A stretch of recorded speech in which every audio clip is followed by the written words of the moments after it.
In November last year, after the White House set conditions for the examination of the documents, Cleland said, quote, "If this decision stands, I, as a member of the commission, cannot look any American in the eye, especially family members of victims, and say the commission had full access. This investigation is now compromised," he said. In December 2003, he stepped down from the commission to become a member of the board of directors of the Export-Import Bank of the United States. We welcome former Senator Max Cleland to Democracy Now! Well, good morning. It's good to have you with us. Can you talk about the hearings and why you feel that the 911 commission that you served on has been compromised? Well, first of all, let's look at what Richard Clarke has said, that as the man in the White House serving 4 presidents, 3 Republicans and 1 Democrat, the man responsible for monitoring terrorist activity and threats to the United States, he has come out with a scathing indictment of President Bush, saying he has handled the problem terribly because he had an obsession, basically, he and his top advisors, Cheney, Rumsfeld, Wolfowitz, with Iraq. Not an obsession with Osama bin Laden and the terrorist cadre that was increasingly being formed in the 90s that is responsible, we now know, for the attack on the USS Cole, killing 17 sailors, for an increasing number of attacks, and then ultimately the attack on 9/11. And yet this administration has chosen to focus on Iraq, not al-Qaeda. Why? I think that's why the 9/11 Commission has been dissed, because if you really go into it, you really go into 9/11, you realize that this government had more information at its disposal and in many ways failed to understand the threat from al-Qaeda, or discounted people like George Tenet, who from 1998 on said that we were at war with al-Qaeda. So what happens here is that the real information that we did have from the FBI and the CIA about al-Qaeda was relatively dissed, and then Cheney and others went to the CIA and said, look, give us the information that we really want.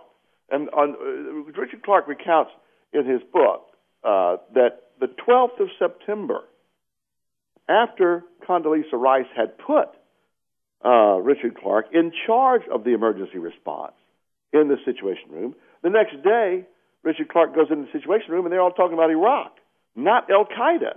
Well, why is that? Why would the president continue to insist, find any shred of evidence to connect Saddam Hussein with this attack? And why would Rumsfeld, on the day of the attack, September the 11th, as revealed by Bob Woodward's book, Bush at War, published 2 years ago, in his handwritten note say, pull it all together, tie it all together? Because they had a predisposition back to 1992 to go to war with Iraq. Why? Because I think the neocons, the right wing in America, felt that President Bush, one, got beaten primarily because he didn't take out Saddam Hussein. So that became the real litmus test for foreign policy for the neocons and for the right wing. And once Bush got elected and Cheney was vice president and Rumsfeld was Secretary of Defense and Wolfowitz was the number 2 in the Department of Defense, the Cheney-Wolfowitz plan dating from 92 to take out Saddam Hussein became the operative foreign policy agenda.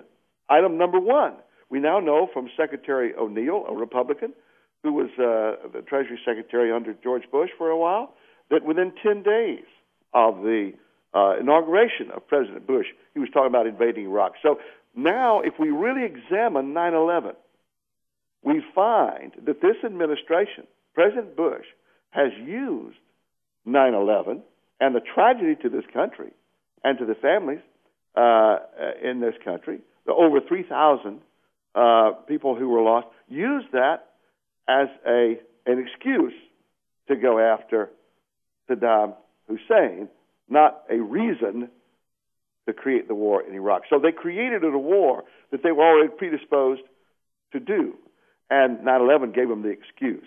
That is why Osama bin Laden is still on the loose. That is why Osama bin Laden and his terrorist cadre are still blowing up people by the hundreds. We most recently in Spain changed that government, and now Spain is withdrawing from Iraq.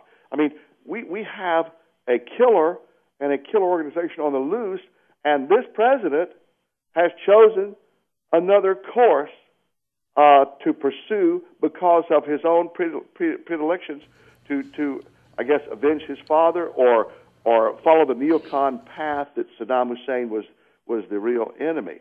The real enemy is Al-Qaeda, and that's what the 9/11 Commission will increasingly find in testimony, and they will increasingly find that this government had more information about Al-Qaeda, certainly the FBI dating back to 1994, that planes were planned to be used to hit major targets, like big buildings. And if you follow the 1993 World Trade Center bombing, Al-Qaeda in many ways was behind that. And why did they didn't take their eye off the ball, but this administration took its eye off the ball and went with a war in Iraq, which has got our cream of American forces now bogged down there. We're losing 2 soldiers a day, and I think it's a disaster. We're talking to former Senator Max Cleland of Georgia.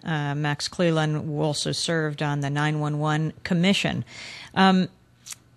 A pair of public interest groups, the 9/11 Family Steering Committee and the 9/11 Citizens Watch, have called for the resignation of the director of the Independent 911 Commission, Philip Zelikow.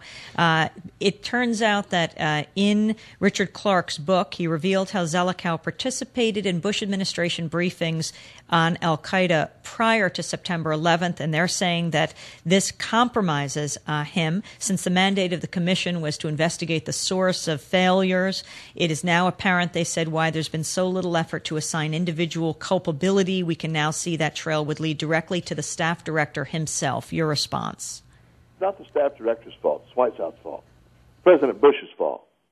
President Bush, personally, has nixed the effort of the 9/11 Commission to get all the documents in the White House, especially the presidential daily briefs, which basically tell the Commission and the American people what the president knew and when he knew it in regard to the potential attack on 9/11 and the attack itself and the follow-up. He has personally nixed that information coming to 9/11. That means to me that all the members of that commission will never get to see the real documents that I think are sensitive. The president, as I think John Kerry mentioned, had time to go to a rodeo but didn't have time to appear fully before the 9/11 Commission. The truth of the matter is the White House has played cover-up and has slow-walked this game from the beginning. Now, after sowing to the wind, they're reaping the whirlwind. Now what they've done is force the Congress to extend the 9/11 Commission 2 more months, which kicks the final report in July, right before the Democratic National Convention. That's not the Democrats' fault. That's not the 9/11 Commission's fault. That's the fault of the White House, who slow-walked this thing and had never even held a public hearing for 6 months. Now, Senator Cleland, we should say that you are actively campaigning for Senator Kerry. On the issue of being a commissioner for the period you served on the 9/11 Commission, what access to documents did you have? Well, first of all, not much.